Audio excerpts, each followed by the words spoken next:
Welcome back, Capricorn. If you're a returning subscriber, nice to see you again. If you are new to the channel, thank you for joining me. This is a general reading, so aspects of it may apply to you, or it could apply to somebody else that you are involved with or associated with at this time. I use the 12 houses of the zodiac, and then I focus on 3 houses for the month. And then I have the astrological guidance associated with that, and then the goddess guidance as well. So, as I said, it's a general reading. Try to pick up on as many aspects as possible. Some of it might apply to you, or it could apply to somebody else that you are that you know at this time.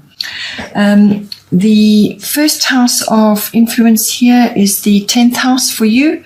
So, 10th house is your normal house, house of Capricorn. But what it symbolizes normally it's the house of career, public status, fame, reputation. It's also the house of authority figures, whether this is a personal authority figure like a parent, or whether it's something in your career or in the world at large. So everything to do with your actual status in the world, and you know, what you're aspiring to, but it's very much also about a career as well. You have, at the bottom, you've got Grand Trine Blessings, a lovely card coming in for you.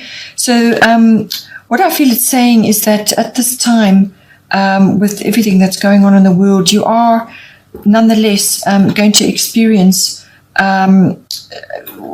like blessings coming in, good flow, harmony. There could even be some form of completion going on. But there's going to be movement. There's going to be harmony. You're going to be in the flow. This card is very much about right place, right time.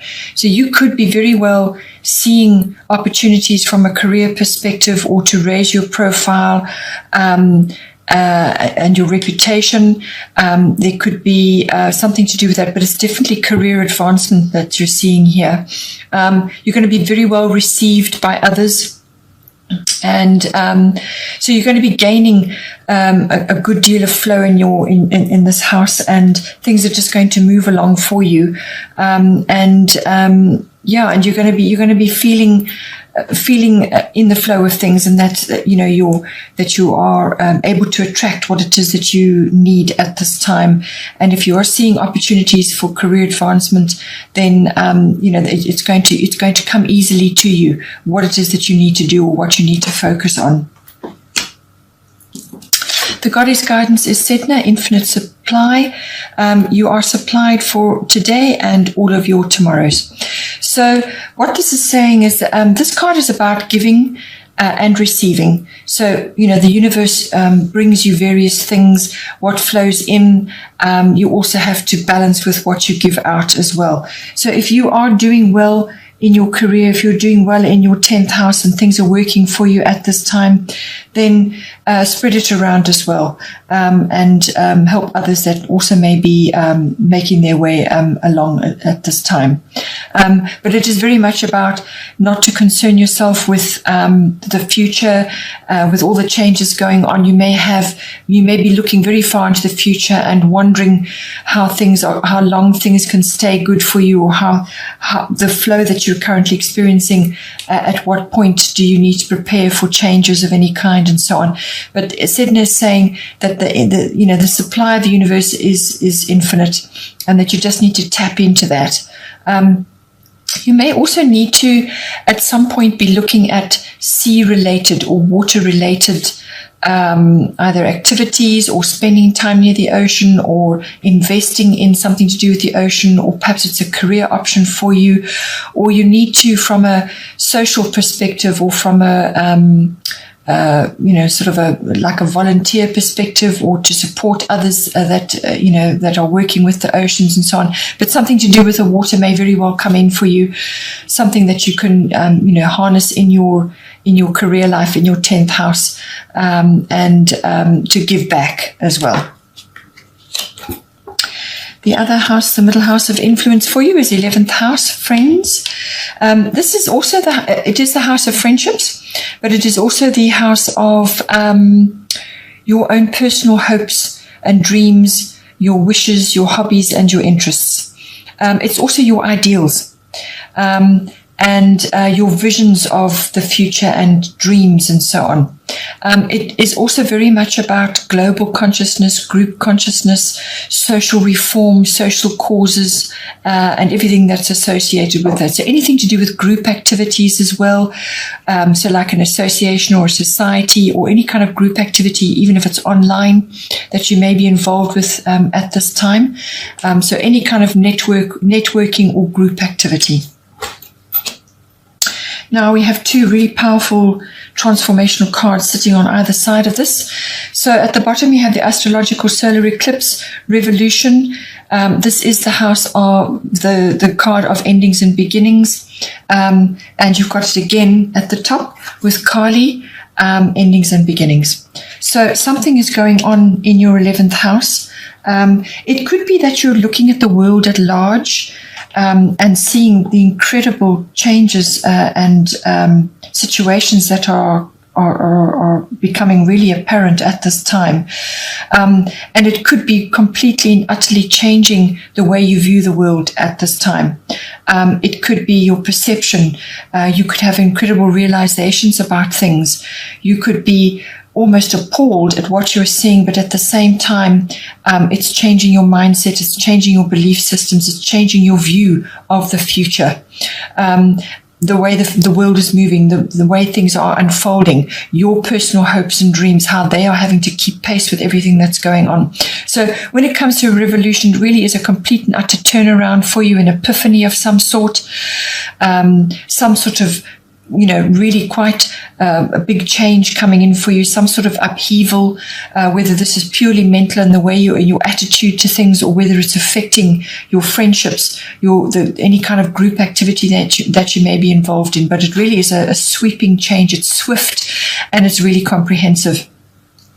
So a big turnaround for you occurring in some way, in whatever field you are in. It's going to affect your networks, your groups, the way you socially interact. And this can be online. It can be physical connections in associations or societies, or even club activities. Whatever it is for you, drastic sweeping changes. And all of it is to give you a new perspective and to move you, to face a new direction, so to speak. And Kali is going to back that up. Kali, endings and beginnings. The old must be released so that the new can enter. So this could very well be applying to, as I said, friendships that you have, this whole situation. You could be seeing that the friends that you have had, or the friendships that you have had over a long period of time, may be changing now. They could be having very different views to things to you. You could be changing something in your life. You could be relocating. You could be changing your profession. Something is going on and it's causing an upheaval and a complete change. So endings and beginnings, things are shifting for you, and it really is a reorientation, a redirection. But in order for you to move forward into your new direction, you do need to let go of some things and move away from certain things. So that, as I said, that could be something that you're seeing in society, some sort of group activity that you've been involved in, or it could be a friendship, or it could just be your hopes and your dreams or your visions of the future. What you imagined would be unfolding for you in 5 years' time now is changing, and quite drastically by the look of things. So you could be having a completely different view on where you see yourself in 5 years or 10 years or whatever the situation is. So, really a lot of change and a lot of shifting going on in this house for you. Then the last house of interest at this point is 7th house, partners.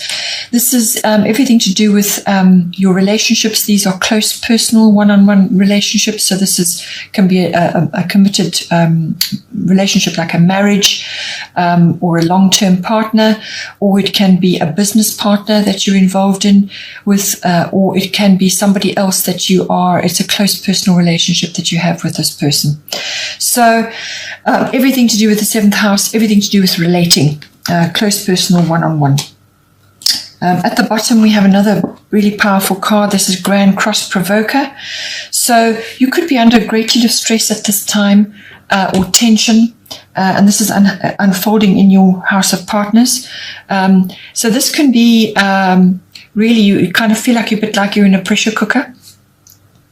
And what this is actually doing for you, it's going to help you build stamina. It's going to help you build growth, and you're going to be able to, once you're through this period, you're going to be able to prioritize and manage your time. And you may be juggling a lot of things at the moment in your relationship or in your business partnership, or you could be juggling of those two at the same time. And it's creating quite a lot of pressure for you. You could be feeling that you're being pulled in different directions all at once. But this is a card about prioritizing, about managing your time, consolidation, only focusing on what is a top priority. So list your priorities and work on those, and let the rest sort themselves out. But this is very much about, building stamina and building your strength. And once we get through this period and you're on the other side, you're going to find that you actually have a lot of resilience, and you can actually harness the best from that to move your relationships forward at this time. At the top you have Rhiannon Sorceress. You are a magical person who can manifest your clear intentions into reality. So with this card, what it's saying is that possibly with this pressure cooker situation that is going on in your 7th house, that you may just be needing to take a break, actually, whether this is you and your partner or just you in the partnership. Get outside, get out into the outdoors, spend time in nature, rejuvenate, and spend time in meditation, because what it's saying is that deep in you, you have the abilities to manifest. You have magical abilities which you perhaps haven't tapped into fully. So this comes from all the work that you're putting in to your relationships, but it's very much about harnessing your own inner strengths, your own inner abilities, and your own inner what it is that you're here to do. So I feel that if you are in a twin flame relationship or some other sacred partnership, and you have something that is very close to your heart, which needs to unfold, and normally with twin flame relationships, there's some kind of people call it mission work, but it can just be simply something that you feel very strongly about doing. With your partnership, this is going to manifest now. So you need to pull it out. You need to focus on it. You need to work hard at this to shape it to what it is that you want. But it's really going to help you to be outdoors, to be in a quiet space. And harness what you can from nature to give you a break from your current environment. This can also signify that a decision needs to be made. A clear decision needs to be made in some way in this house. So see how that comes out for you. Bottom of the deck for the goddesses, we have Artemis, Guardian. So you and your loved ones are safe and spiritually protected. So again, this is it is a card of protection. It's more spiritual protection, but Artemis is also drawing her bow, but not so much for protection. This is for focusing intention, and this is what's come up again already with Rhiannon Sorceress. So this is about your intentions. What do you intend now going forward in your house of partners, in your 11th house, friendships and groups and networking and your hopes and dreams? What are your intentions when it comes to your career, your reputation, your public status, all of these things? But know that you have the protection, or you are protected, and that your loved ones are also safe at this time. And then coming back to this, which I feel is to do with this middle section here for the 11th house, South Node, life's debts. So this is very much like the same theme as Kali and as the solar eclipse. This is about facing enormous change going on around you, but it really is about you moving forward. letting go of the past. And this is dropping baggage. This is releasing old situations, old thought patterns, old ways of being, old ways of just living your life, and your expectations and your dreams and your career and so on. There's lots of things that ways that this can manifest, but really you might have a few doors slamming in your face at this time. So it could be that certain doors are closing, and that is to release you from that path so that you can get onto the path you should be on at this time and start moving forward. This is about reconciling the past, sorting things out that have been unfinished or unresolved, dealing with those, to release yourself so that you can move on. So this is releasing you from the past, from your baggage, from anything that's holding you back. This could be a turning point or some kind of epiphany that's coming for you, which has already been highlighted. So this is very much you're going to find yourself being facing, if you're on a path which is rocky and difficult and full of obstacles, then you surely know that it's not the right path for you and that you need to redirect. So reconcile yourself with that and move on. It can be a complete and utter change in direction with this card. Well, I hope you enjoyed that, Capricorn. Please don't forget to like and share, or like and subscribe. And take care, and I will see you next time.